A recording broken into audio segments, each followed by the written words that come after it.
Kembali lagi di channel Belajar Farmasi Klinis. Kali ini saya akan belajar tentang manajemen bencana. Manajemen bencana ini maksudnya adalah manajemen bencana di puskesmas. Ikut programnya manajemen fasilitas dan keselamatan atau MFK. Ada penilaiannya di bab 1. Ada di EP 1.4 dan 144. Nah, ini dasar hukum dari manajemen bencana adalah Undang-Undang Republik Indonesia 24 tahun 2007 tentang penanggulangan bencana. Kemudian dasar hukum yang kedua tentang Peraturan Pemerintah Republik Indonesia tahun 2001 enggak tahun 2001, nomor 21 tahun 2007 tentang penyelenggaraan penanggulangan bencana dan lain-lain ini ya. Manajemen bencana itu terbagi menjadi dua, internal dan eksternal.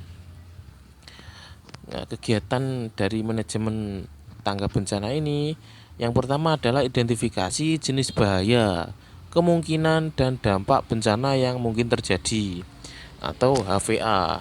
HVA ini kepanjangan dari High Vulnerability Assessment, tingkat kerentanan bencana ya, atau bisa juga digunakan sebagai identifikasi resiko. Di video sebelumnya kita juga sudah pernah belajar tentang aplikasi HVA. Kita ulas lagi ya aplikasi HVA ini. Aplikasi HVA ada 4 bencana ya. 4 enggak, atau bahaya, hazard enggak bencana, bahaya ya. Ada 4, yaitu natural hazard, technological hazard, human hazard, dan hazard material. Nah, aplikasi ini tinggal diisi saja. Untuk mengisinya kita lihat instruksinya. Nah, ini adalah poin-poin untuk mengisi aplikasi HVA ini ya. Nah, contoh untuk probabilitas pertimbangkan. Nah, ini 1 2 3 itu isinya. Isinya untuk di sini ya, 1 2 3. Kita tinggal lihat saja di instruksinya seperti ini. Kita coba satu di natural hazard. Natural hazard kita langsung ambil contoh puskesmas yang tempat saya bekerja ini, posisinya di pinggir laut ya. Otomatis kerentanan bencana yang terjadi adalah gelombang pasang atau tsunami ya. Itu kita tinggal isi saja di sini. Apakah puskesmas kita bisa terkena badai? Bisa ya, karena posisinya di pinggir pantai. Angin topan bisa, guntur parah bisa. Untuk gunung meletus ini 0 karena puskesmasnya jauh dari daerah pegunungan. Oke. Banjir eksternal bisa. Tanah longsor 0 karena posisi puskesmasnya tidak di pegunungan. Seperti itu ya cara ngisinya. Nah, untuk tsunami ini kita beri poin 3 karena posisinya memang pinggir laut ya, pinggir laut seberang jalan gitu aja.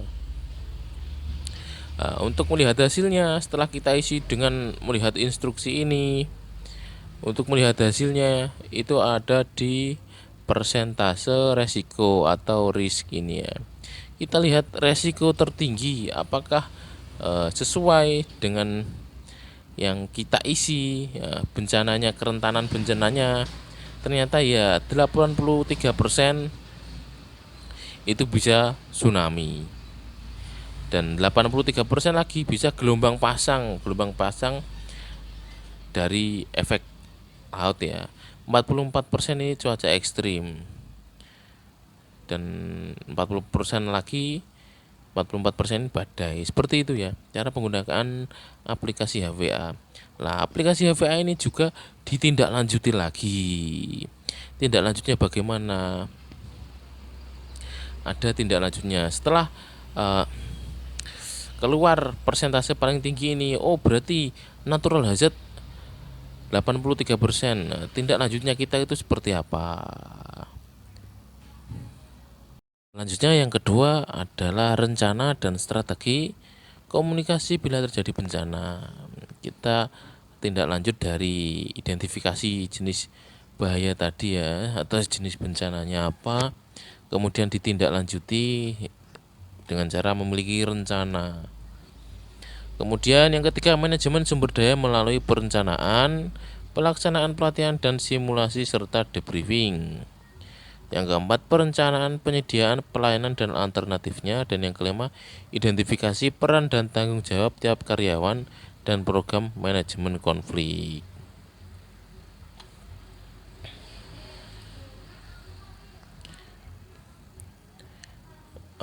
Ini gambar contoh bahayanya ya. Batu ini bisa terguling ya. Bahaya tidak dapat ditiadakan atau dihilangkan, tetapi dapat dihindari atau dapat diminimalkan resiko dan dampaknya.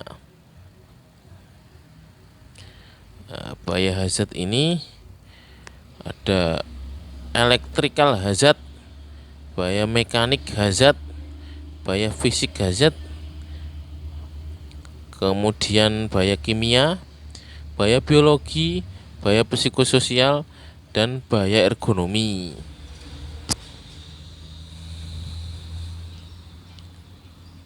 Untuk hazard ini di puskesmas itu ada identifikasi resiko ya. Identifikasi resiko ini terdiri dari 7 ini. Identifikasi resiko ini dilakukan di setiap ruangan. Jadi untuk hazard internal, tadi kan ada internal dan eksternal. Yang internal itu identifikasi resiko dengan menggunakan 7 komponen ini ya, dari listrik, mekanik, fisik, kimia, biologi, psikososial, dan ergonomi. Kemudian yang eksternal itu pakai HVA, jadi dibagi 2. Lanjut ke bencana. Bencana adalah suatu peristiwa yang tidak diharapkan terjadi secara mendadak atau tidak terencana, atau secara perlahan berlanjut yang menimbulkan dampak terhadap pola kehidupan normal atau merusak ekosistem, sehingga diperlukan tindakan darurat dan luar biasa untuk menolong dan menyelamatkan korban, yaitu manusia beserta lingkungannya. Ini kutipan dari KMK nomor 1653 tahun 2005. Hazard risk vulnerability. Nah, vulnerability yang HVA tadi itu adalah kerentanan ya. Kerentanan ini adalah suatu keadaan atau kondisi yang dapat melemahkan kemampuan masyarakat saat menghadapi bencana. Rentan. Untuk semakin lemah kemampuan atau kesiapan, artinya semakin besar resiko bencana ya. Semakin kuat kemampuan atau kesiapan, artinya meminimalkan resiko bencana ya. Kerentanannya diperkecil. Sumbernya bisa internal dan eksternal ya, seperti itu ya.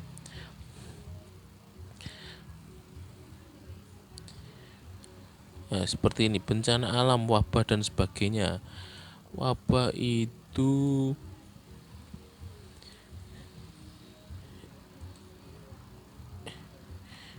masuknya di human hazard ya. Ini insiden korban massal, seperti itu. Contohnya COVID-19.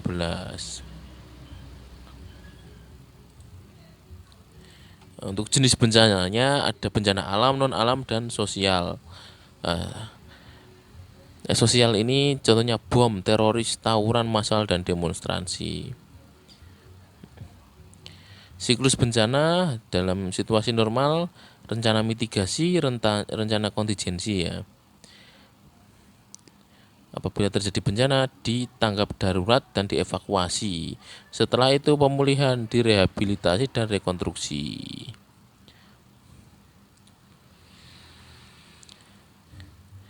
Rencana penanggulangan bencana dibuat mitigasi, dibuat saat situasi normal.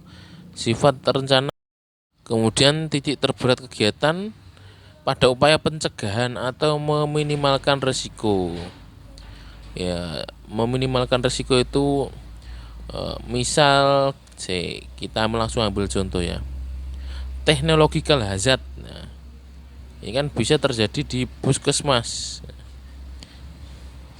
Yang paling besar apa ya? Gagal alarm kebakaran ya. Di puskesmas ini tidak memiliki alarm kebakaran. Tapi kita harus melakukan upaya meminimalkan ini ya. Walaupun kita tidak memiliki alarm kebakaran, ya kita harus menyiapkan APAR ya, alat pemadam api ringan. Setelah APARnya siap, itu dibentuk tim kotret. Tim kotret ini harus memiliki sarana prasarana yang digunakan sebagai kotret.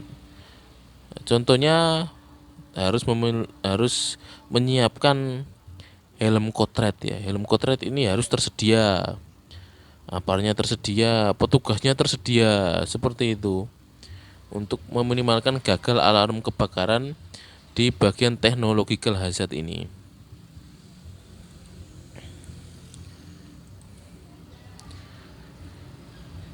Lanjut, rencana penanggulangan bencana, upaya mitigasi ya, ini ya mitigasi bencana lah.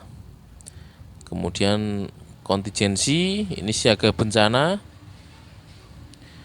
dan evakuasi. Selanjutnya di rehabilitasi ya, pemulihan ya. Pemulihan ini pasca bencana harus dipulihkan kembali. Nah, ini kembali lagi di program tanggap darurat bencana MFK ini. Ini slide yang pertama tadi ya. HVA ini sangat penting ya. Kemudian di debriefing dan manajemen konflik. Untuk HVA ini gunakan HVA tools untuk identifikasi risiko, kemudian debriefing dan manajemen konflik. Untuk simulasinya ini diatur di UU Republik Indonesia, Undang-Undang Republik Indonesia Nomor 24 Tahun 2007 tentang simulasi ya. Tujuannya apa? Mengukur respon time, evakuasi, kemudian pemberian pelayanan dan bantuan medis. Kemudian sebagai implementasi atas program, kebijakan, dan SOP yang sudah ditetapkan. Identifikasi fasilitas yang perlu diperbaiki dan meningkatkan kemampuan staf dan karyawan menghadapi bencana. Nah, simulasi ini bisa dilakukan dengan cara workshop, seminar, webinar. Untuk simulasi biasanya dilakukan setahun sekali. Di elemen penilaian pun simulasi itu diwajibkan setahun sekali.